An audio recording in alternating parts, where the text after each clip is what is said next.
আজকে এই বার্ষিক সাধারণ সভায় প্রধান অতিথি হিসাবে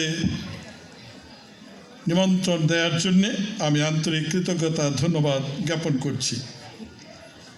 আর আজকে এই সভার মধ্যে আমি যেটা লক্ষ্য করেছি সেটা হলো একটু বলতে চাই, আমরা যারা সাধারণ, আপনারা মালিক, সাধারণ সভ্যা যারা, আপনাদের আরও সক্রিয় অংশগ্রহণ, কথা বলা, আপনারা অনেকটা নিষ্ক্রিয়।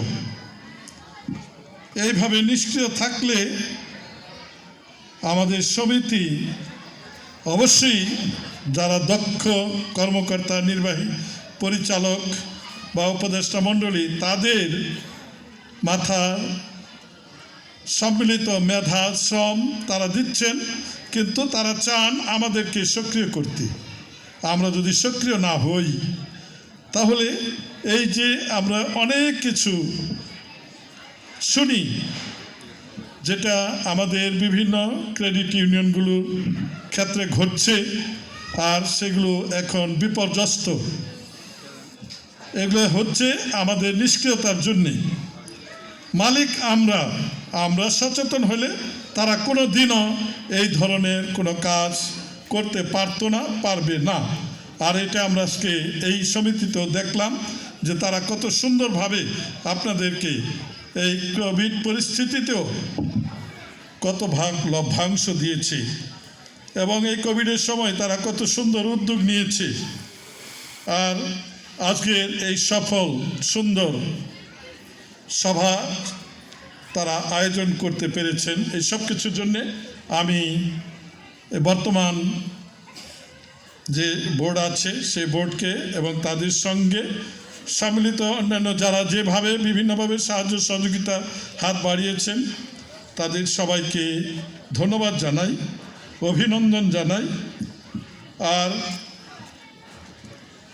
আমি আর্চবিশপ বিজয় গত 15 তারিখে আমাদের সেই দড়িপাড়াতে এখানকার যে পালকীয় আঞ্চলিক পরিষদের সভা হয়েছে সেখানে উনি একটা বক্তব্য রেখেছেন। সেই বক্তব্য থেকে একটা অংশ শুধু নিতে চাই, আর সেটা হলো যে তিনি যে বিষয়টার উপরে জোর দিয়েছেন সেটা হলো যে এই ক্রেডিট ইউনিয়নের প্রতিষ্ঠাতা বাংলাদেশে একজন যাজক, এবং তিনি চেয়েছেন এই যাজকের যে লক্ষ্য উদ্দেশ্য, যেটা তিনি সেই সুদূর কানাডা থেকে প্রশিক্ষণ নিয়ে আমেরিকা থেকে আমাদের মধ্যে সেটা ব্যবস্থা করেছেন, প্রচলন করেছেন, আরম্ভ করেছেন, সেটা যেন সত্যিকার অর্থেই আমাদের উন্নয়নের জন্য হয়। আমরা ঋণ নিতে গিয়ে ঋণগ্রস্ত হচ্ছে, যেটা আলোচনায় এসছে। আমাদের খ্রিস্টান অ্যাসোসিয়েশনের সভাপতি নির্মল রোজারিও বলেছেন, আর আমরা সেটা চাই না। এবং উনি আরেকটা সুন্দর কথা বলেছেন, আমরা এখন আমাদের এই সমিতির এই যে এত মূলধন আছে, এটাকে আরও কিভাবে ভালো করে আমাদের মানব সম্পদ তৈরির কাজে ব্যবহার করতে পারি, সেটার বিষয়ে অবশ্যই আমাদের ভাববার সময় এসেছে। না শুধু আমরা যেন সেটা কার্যকরী করতে পারি, সেদিকেও আমরা খেয়াল রাখব। এবং আমাদের যাজকদের অংশগ্রহণ আজকে আমি ইচ্ছা করি এখানে, কারণ আর্চবিশপের কথায় উদ্দীপিত হয়েছি, এবং তিনি বলেছেন আমরা যেন এই ক্রেডিটের সঙ্গে আরও সম্পৃক্ত হই, আমরা যেন আরও বেশি করে আপনাদের সঙ্গে থাকি, আর আপনাদের সঙ্গে থেকে আমরা যেন আমাদের মাণ্ডলিকভাবে যে সাহায্য সহযোগিতাটুকু দেওয়ার দরকার সেটা নৈতিক সেই সাহায্য সহযোগিতা দিতে পারি। আর শেষে আমি এখানে আমাদের খ্রিস্টান অ্যাসোসিয়েশনের সভাপতি, এবং তার মধ্য দিয়ে আমরা অনেক সময় বিভিন্ন ধর্মপল্লীতে সরকারের কাছ থেকে, ধর্ম মন্ত্রণালয় থেকে আমাদের যে জাতীয় দিবসগুলো আছে, 21শে ফেব্রুয়ারি, 26শে মার্চ বা পহেলা বৈশাখ, বিজয় দিবস, বঙ্গবন্ধুর মৃত্যুবার্ষিকী, এগুলো পালন করার জন্য আমরা চিঠি পাই।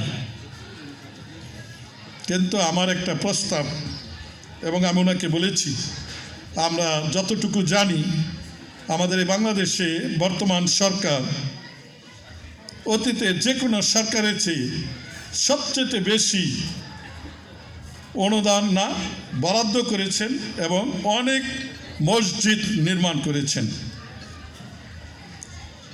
সেটা যদি হয় তাহলে আমাদেরও এই দেশে সাংবিধানিকভাবে যে নাগরিক, আমরা এই নাগরিক হিসেবে আমাদের একটা দাবি থাকতে পারে যে আমাদের হিন্দু বলি, বৌদ্ধ বলি, খ্রিস্টান বলি, যেন তারা আমাদের উপাসনালয়গুলো নির্মাণ করার জন্য অর্থ বরাদ্দ করে। এটা আমাদের জোর দাবি। কারণ যদি তারা পেতে পারে, তারা এই দেশের নাগরিক, আমরা এই দেশের নাগরিক, আমাদেরও সেই হক আছে, অধিকার আছে। সেটা আমরা যেন আমাদের সম্মিলিত যে কণ্ঠ, সেটা যেন আমরা একত্রিত করে সেই দাবি জানাতে পারি, সেটা আমাদের করতে হবে। আর আরেকটা শেষে আমি শুধু বলতে চাচ্ছি, সেটা হলো যারা আপনারা এখানে বক্তব্য উপস্থাপন করেন, আমার খুবই ভালো লেগেছে। অনেকে এত সুন্দর সাবলীলভাবে, শুধু বাংলা নয় ইংরেজিতেও, বিশেষ করে আমাদের অ্যাডভোকেট মনে হয় নির্মল ডিকস্তা, উনি কত সুন্দরভাবে প্রাঞ্জল ভাষায় তার কথাগুলো আমাদের সামনে উপস্থাপন করেন। তবে আমার বিনীত ছোট্ট অনুরোধ, উনি আমাদের ইংরেজি দক্ষতা বাড়ুক, আমাদের যুবক যুবতীরা, আমরা যারা শিক্ষিত মহল আছে, আমাদের সেই সব কিছু দক্ষতা বাড়ুক ভাষার প্রতিও, কিন্তু একই সঙ্গে যেন আমরা বুঝতে পারি, সাধারণ জনগণ যেটা বলবেন সেটা যেন বাংলায়ও তিনি তর্জমা করেন, আমরা যেন সবাই আরও ভালো করে বুঝতে পারি।